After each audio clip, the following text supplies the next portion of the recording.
मुंबई उत्तर पश्चिम लोकसभा मतदारसंघातून एकतर अमोल कीर्तीकरांना विजयी घोषित करा, नाहीतर कोर्टात जाण्याचा इशारा शिवसेना ठाकरे पक्षाने दिला आणि त्यामुळे निकालाचा वाद आता कोर्टाच्या दारामध्ये पोहोचलाय. पाहुयात झी24 तासचा एक स्पेशल रिपोर्ट.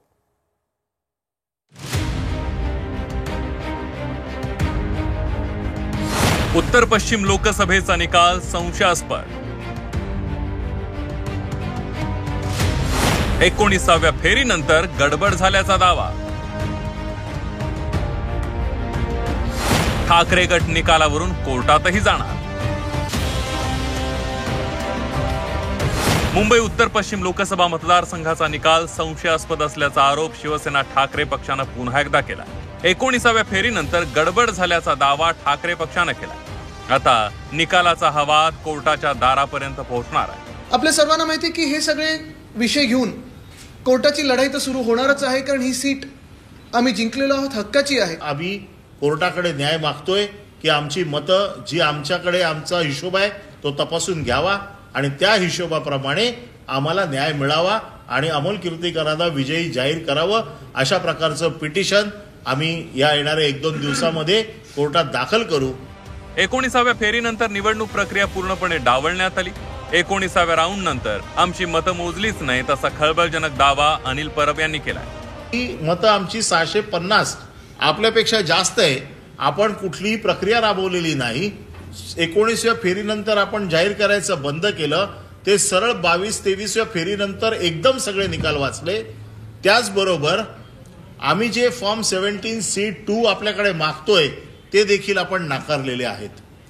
त्यामुळे मतांमध्ये हा जो मोठा फरक आहे, 650 पेक्षा जास्त मतं ही आमच्या जो टॅली आमची जी टॅली आहे आणि त्यांची टॅली आहे याच्यामध्ये त्याचा फरक येतोय.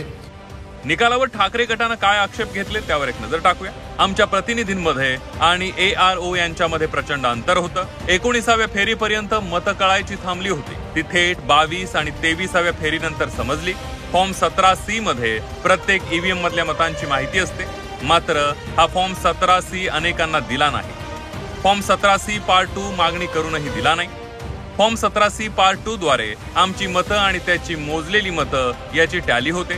आयोगाच्या आणि आमच्या मतमोजणीमध्ये 650 मतांचा फरक आहे. रिटर्निंग ऑफिसर वारंवार वॉशरूमला जात होत्या. रिटर्निंग ऑफिसरला वारंवार फोन येत होते. CCTV फुटेज देण्यास वेळखाऊपणा का? 10 दिवसानंतर गुन्हा दाखल झाला. 10 दिवसात मोबाईल बदलले गेले असा आमचा आरोप आहे. रिटर्निंग ऑफिसरचा इतिहास तपासून बघा.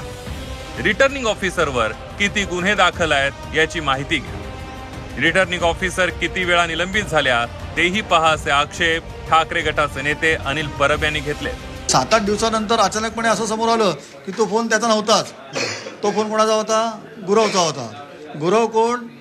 तर तो एनकोर ऑपरेटर म्हणतायत, पण तो सरकारी अधिकारी आहे. खरोखर मोबाईल गुरवचा होता असं आपण मान्य करूया. तर तो गुरवचा मोबाईल 2-2.5 नंतर तर त्या सेंटरच्या बाहेर गेला आहे आणि त्याच्यानंतर तुम्ही 5-5:30 पर्यंत तुमची प्रक्रिया राबवलीत. मग ते OTP घेतलं कशावरती? मग हे नक्की प्रकार काय? हा सगळा गोडबंगाल आहे. जर निवडणूक यंत्रणा भाजपच्या हातात नसती तर भाजपला 240 काय 40ही जागा मिळाल्या नसत्या, असा आरोप आदित्य ठाकरेंनी केला. EC म्हणजे इलेक्शन कमिशन नसून एंटायरली कॉम्प्रोमाइज्ड हे असं आहे. देशात काही काही नेते असंही बोलले होते की ते कुठच्या कोणाच्या पक्षाच्या ऑफिसमधून चालतं का, हे देखील संशय होते.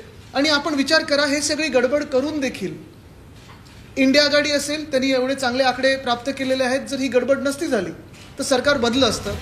वायकरांचा विजय मॅनेज करण्यासाठी सरकारी यंत्रणेचा गैरवापर केल्याचा आरोप ठाकरे पक्षानं केला. सरकारी यंत्रणेद्वारे कीर्तीकरांचा विजय ढापल्याचा आरोप करत ठाकरे पक्ष आता कोर्टाचे दरवाजे ठोठावणार आहे. तेव्हा आता कोर्टातच याचा काय निकाल लागतो याची उत्सुकता सर्वांनाच लागली आहे. कृष्णात पाटील, झी24 तास, मुंबई.